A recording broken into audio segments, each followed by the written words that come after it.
साक्षात् परं ब्रह्म तस्मै श्रीगुरवे नमः।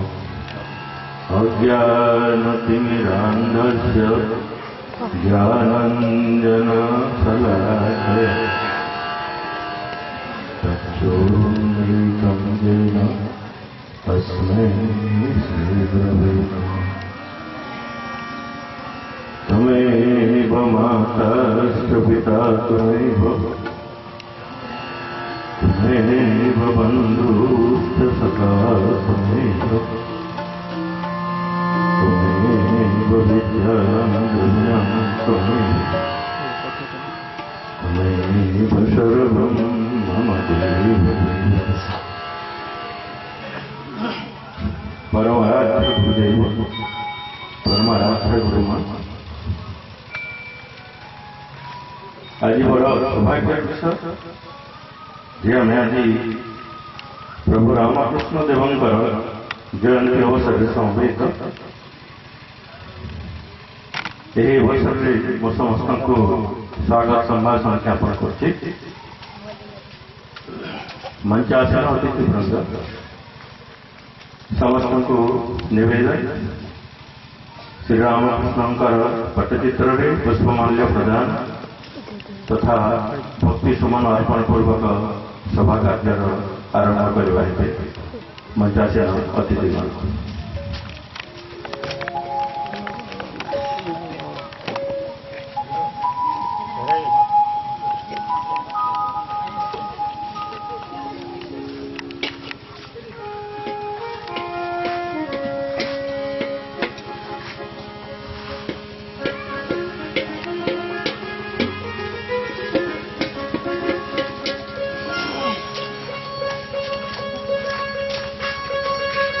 परम प्रभु रामकृष्ण अतिशक्त द्वार आज आम एक दिव्य कर्म नियोजित से परम योगी आपण आमको आशीर्वाद करूँ जेपरी आपण प्रदर्शित मार्ग गति करी आम पूर्णता लाभ करूँ।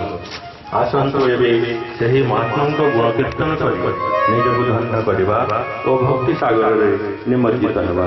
संगीत ओम स्वाहा सदा बचत्कार महात्मने नमस्ते। संगीत रचना श्री गुरुजी आनंद प्रधान, कंठदान करते रसिक दास, निर्देशना विद्याधर चित्रा। आसतु शुणवा ओम स्वाहा सदा बचत्कार महात्मने नमस्ते।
महात्मने नमस्तुते। परमाराध्य देव रामकृष्णाय ते नमः। रामकृष्णाय ते नमः। रामकृष्णाय ते नमः।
ते नमः रामकृष्णाय ते नमः रामकृष्णाय ते नमः।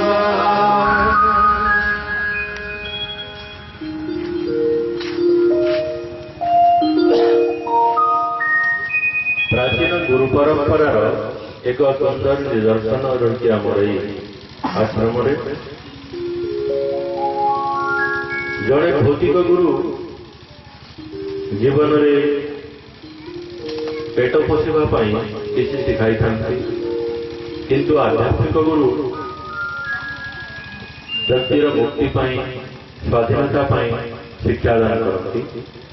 आसंतु शुणा से गुरु परंपरा उपरे गुरु शिक्षा और साधना उपरे उद्बोधन देवे आचार्य शेषदेव। वर्तमान मैं अनुरोध करी आचार्य महाशय को वक्तव्य प्रदान करेंगे।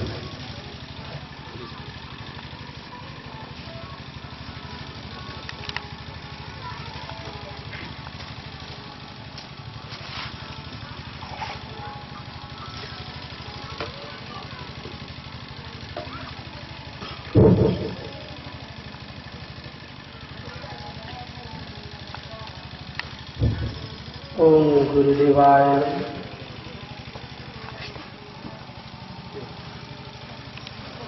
आज परमहंस जयंती उपलक्षे आम समस्ते बारगड़ा आश्रम में उपस्थित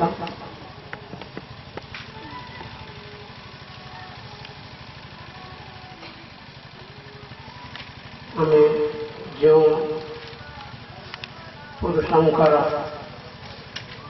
आज जन्म दिवस पालन करुछु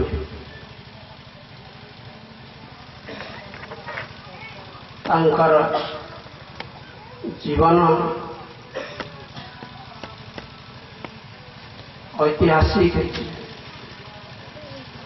जीवन उपरे आधारित एवं आज पर्यंत आध्यात्मिक जगतर जहा किछि भी उन्मोचित हेबार थिला बा उन्मोचन होइछि तांकर माध्यम अति सहज एवं सरल भाव होइछि। समस्त वेद वेदांतर कठिन रहस्य गुड़ाक से अति सहज एवं सरल भाव सामान्य कथा कथक मात्र के शिष्य मानकर गहन बसी समाधान कर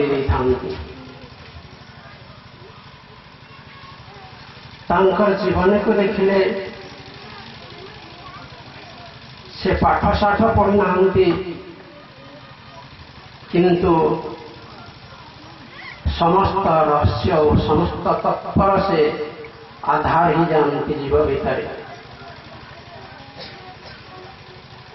जेतेबेले शिष्य भीतर थिबा समस्त विषय समस्त प्रकार अस्थिरता समस्त प्रकार अज्ञानता को से निमिष मात्र के निजर अधीन करि पकांती एवं तार भीतर थिबा समस्या को जीवन भीतर उपस्थापित करी समस्त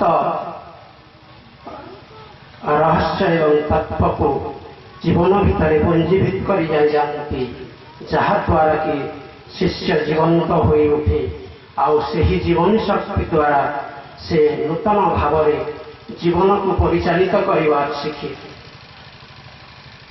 तेणु गुरु गोटे शब्द जहाँ को भी व्याख्या करा जाए ना गुरु गोटे आदर्श अटंती जहाद्वारा जीवन को तांकर निकटवर्ती करा जाए शरणापन्न करा जाए तांको अर्पित करा जाए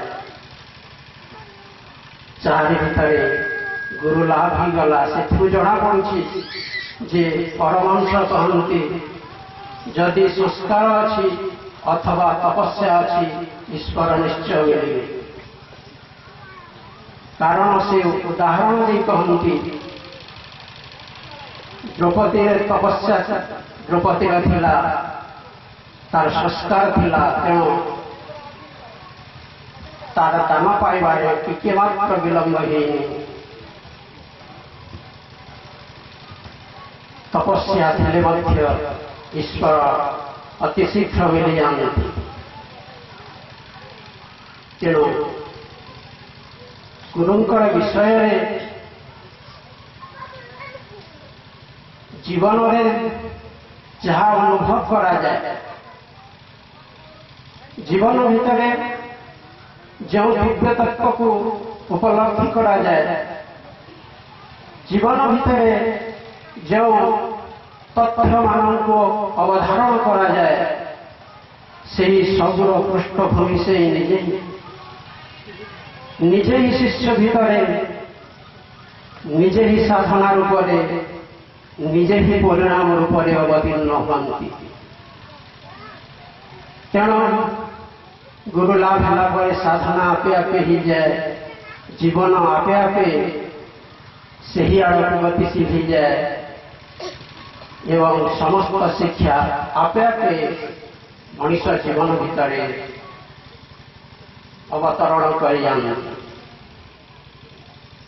ତେଣୁ ଆମେ ଏହି ଆଧ୍ୟାତ୍ମିକ ଜଗତରେ ଦେଖିବା, ସେହି କେବଳ ଗୋଟିଏ ମାତ୍ର ବସ୍ତୁ ଯିଏକି ଏହି ଜଗତର ସମସ୍ତ ତତ୍ତ୍ୱକୁ ଶିଷ୍ୟ ଆଗରେ ସହଜରେ ଉପସ୍ଥାପିତ କରାନ୍ତି, ସମସ୍ତ ରହସ୍ୟକୁ ସେ ବୁଝେଇ ଦିଅନ୍ତି ଏବଂ ସମସ୍ତ ରହସ୍ୟ ଭିତରେ ଜୀବନକୁ ଉଠେଇ ନିଅନ୍ତି ଏବଂ ସେହି ସ୍ୱାଧୀନତା ଭିତରେ ବିଚରଣ କରିବାର ସ୍ୱଭାବ ବଣ୍ଟନ କରିଦିଅନ୍ତି, ଯାହାଦ୍ୱାରା ସାଧକ ସବୁଦିନ ପାଇଁ ଏହି ଜଗତରୁ ଉଠି ସେହି ଜଗତରେ ନିତ୍ୟ ନୂତନ ଭାବରେ ଭ୍ରମଣ କରିବାର ଶିଖେ। ଆମ ବେଦବେଦାନ୍ତ ଶାସ୍ତ୍ର ଯାହା କିଛି ଉପଦେଶ ଦିଏ, ଗୁରୁ ତାହା କିଛି ଦେଖି ଦିଅନ୍ତି ଓ ଜୀବନରେ ତାକୁ ଆଦର୍ଶ କରିବା ପାଇଁ ତାକୁ ପ୍ରେରଣା ସୃଷ୍ଟି କରିଦିଅନ୍ତି। ଗୁରୁ କୌଣସି ଗୋଟିଏ ବ୍ୟକ୍ତି ନୁହନ୍ତି, ସେ ଗୋଟିଏ ବ୍ୟକ୍ତିତ୍ୱ ଯାହାଦ୍ୱାରା ବିବେକାନନ୍ଦ କହୁଥିଲେ, ଏମିତି ଗୋଟିଏ ଚୁମ୍ବକ ଯାହାଦ୍ୱାରା ସମସ୍ତେ ଆକର୍ଷିତ ହୋଇଯାଆନ୍ତି। ସମସ୍ତ ଲୋହା ଭିତରେ ମଧ୍ୟ ଚୁମ୍ବକତ୍ୱ ଯେମିତି ସୃଷ୍ଟି ହୋଇଯାଏ, ସମସ୍ତ ଜୀବାତ୍ମା ଭିତରେ ସେମିତି ଏକତ୍ୱର ଭାବ ସୃଷ୍ଟି ହୋଇଯାଏ। ପ୍ରତ୍ୟେକ ଆଧ୍ୟାତ୍ମିକତାର ଜୀବନ ଅନ୍ତ ହୁଏ ଗୁରୁ ଲାଭ ହେଲା ପରେ। ତେଣୁ ଶିଖିବାର ସ୍ୱଭାବ ଯେତେବେଳେ ପର୍ଯ୍ୟନ୍ତ ମଣିଷର ଥିବ, ସେତେବେଳେ ପର୍ଯ୍ୟନ୍ତ ଗୁରୁ ଶିଖଉଥିବେ ଏବଂ ଶିଖେଇ ଶିଖେଇ ତାକୁ ପୂର୍ଣ୍ଣତା ଭିତରକୁ ନେଇଯାଆନ୍ତି ଏବଂ ସେହି ପୂର୍ଣ୍ଣତା ଭିତରେ ଛାଡ଼ିଦେଲା ପରେ ଯିବ ସ୍ୱାଧୀନ ଭାବରେ ଭ୍ରମଣ କରି, ନା ମାୟା, ନା ଜଳ, ନା କୌଣସି ଈଶ୍ୱର ସତ୍ତା ଉପରେ ନା ସନ୍ଦେହ ରହେ।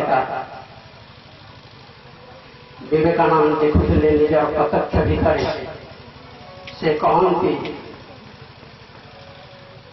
ମୁଁ ଯାହାକୁ ଦେଖୁଛି ତାଙ୍କୁ ସାକାର ଦେଖିଲେ ଯେମିତି ଦିଶନ୍ତି, ନିରାକାର ଦେଖିଲେ ମଧ୍ୟ ସେମିତି ଦେଖନ୍ତି। ଏହି ଚକ୍ଷୁରେ ମୁଁ ଯାହା ଦେଖୁଛି ସେହି ଅନ୍ତର୍ଚକ୍ଷୁରେ ମଧ୍ୟ ସେମିତି ଦିଶନ୍ତି। ତାଙ୍କୁ ଦେଖିଲେ ସାଧାରଣ କରି ଦିଶନ୍ତି, କିନ୍ତୁ ସମସ୍ତ ଅସାଧାରଣ ତତ୍ତ୍ୱ ସେ ନିଜ ଭିତରେ ରୋପଣ କରି ନିଅନ୍ତି। ପ୍ରତ୍ୟେକ ଆଦର୍ଶ, ପ୍ରତ୍ୟେକ ଚିନ୍ତା, ପ୍ରତ୍ୟେକ ଲକ୍ଷ୍ୟକୁ ସେ ତାଙ୍କ ଭିତରେ ପୂର୍ଣ୍ଣ କରିବାର ପ୍ରେରଣା ସୃଷ୍ଟି କରନ୍ତି। ତେଣୁ ଯେକୌଣସି ଜାଗାରେ ଶିଷ୍ୟ ଥିଲେ, ଯେକୌଣସି ଅବସ୍ଥାରେ ଥିଲେ ବି ତାଙ୍କୁ ଗୋଟେଇ ଆଣନ୍ତି, ତାଙ୍କ ଭିତରେ ଥିବା ସମସ୍ତ ମଳିନତାକୁ ସେ ଦୂର କରିଦିଅନ୍ତି ଏବଂ ସେହି ବ୍ରହ୍ମତତ୍ତ୍ୱର ସମସ୍ତ ଆଦର୍ଶକୁ ସେ ଶିଷ୍ୟ ଭିତରେ ଦେଖନ୍ତି, ଯାହାକି ଶିଷ୍ୟ ଅନୁଭବ କରେ କିନ୍ତୁ ପ୍ରକାଶ ନ କଲେ ମଧ୍ୟ ସେ ଭିତରେ ଭିତରେ ଦେଖେ ଯେ ଈଶ୍ୱର ସତେ ଏହି ଗୁରୁ ମାଧ୍ୟମରେ ପ୍ରକଟ ହୁଅନ୍ତି। ନଚେତ୍ ଈଶ୍ୱରଙ୍କୁ ଦେଖିବା, ପରମହଂସ କହନ୍ତି ବ୍ରହ୍ମ ଦେଖିଲେ ଜଡ଼ କରି, କିନ୍ତୁ ଗୁରୁଙ୍କୁ ଯେତେବେଳେ ଦେଖିବ ସେ ସଦାକାলীନ ସେହି ଆଦର୍ଶକୁ ଦେଖନ୍ତି, ଯାହା ନିଜ ଭିତରେ କ୍ଷଣେ କ୍ଷଣରେ ସଞ୍ଚଳିତ ହୁଏ। ସେ ମୁହୂର୍ମୁହତା ଭିତରେ জীবন্ত রূপଟେ ତାଙ୍କର ସେହି ଆଦର୍ଶକୁ ରୂପିତ କରନ୍ତି ଏବଂ ତାକୁ ପ୍ରଜ୍ୱଳିତ କରନ୍ତି ସେହି ଐଶ୍ୱରିକ ଜଗତ ଆଡ଼କୁ। ପ୍ରତ୍ୟେକ ସ୍ଥିତିରୁ ଉପରକୁ ଉଠେଇ ନିଅନ୍ତି। ନିଜେ ମଣିଷ ଯେତେବେଳେ ତାଙ୍କ ନିକଟବର୍ତ୍ତୀ ହୁଏ ସେତେବେଳେ ତା ଭିତରେ ସେ ଜାଣିଯାଏ ଏ ସମସ୍ତ ପ୍ରକାର ଆଧ୍ୟାତ୍ମିକ ସ୍ପନ୍ଦନରେ ଭରି ହୋଇ ଉଠେ, ସମସ୍ତ ପ୍ରକାର ଚିନ୍ତାରୁ ସେ ସମାପ୍ତ ହୋଇଯାଏ ଏବଂ ତାଙ୍କ ଉପସ୍ଥିତିକୁ ସେ ଉପଲବ୍ଧି କରିପାରେ। ତେଣୁ ଗୁରୁଲାଭ ହେଲା ପରେ ଈଶ୍ୱରଙ୍କର ଅସ୍ତିତ୍ୱ ସମ୍ବନ୍ଧରେ